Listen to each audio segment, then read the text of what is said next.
Hi, it's Agnes. I wanted to read you a story from Neville Goddard from The Law and the Promise. It's called Through the Looking Glass.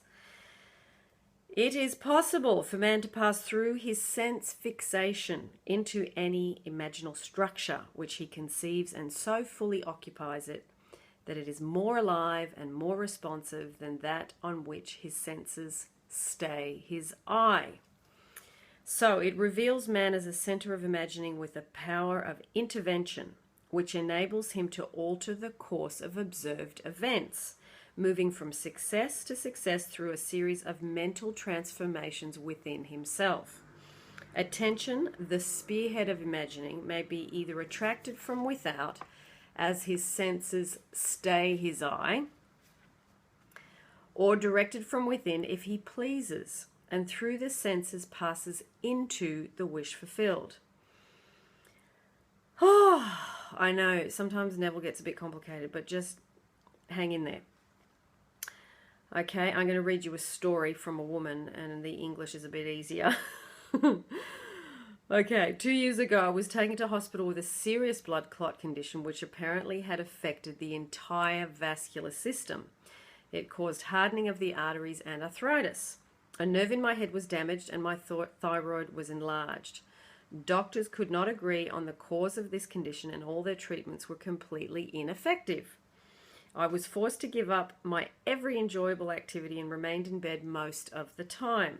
My body, from hips to toes, felt as though it was encased and bound by tight wires, and I couldn't put my feet on the floor without wearing heavy, hip-length elastic stockings.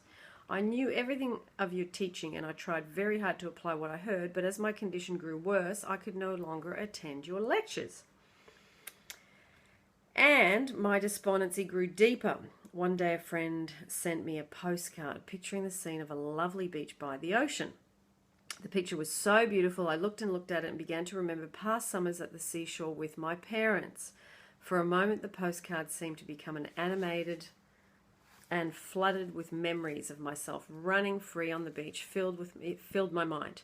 I felt the impact of my bare feet against the hard, wet sand. I felt the icy water running through my toes, and I heard the crash of the waves breaking on the shore.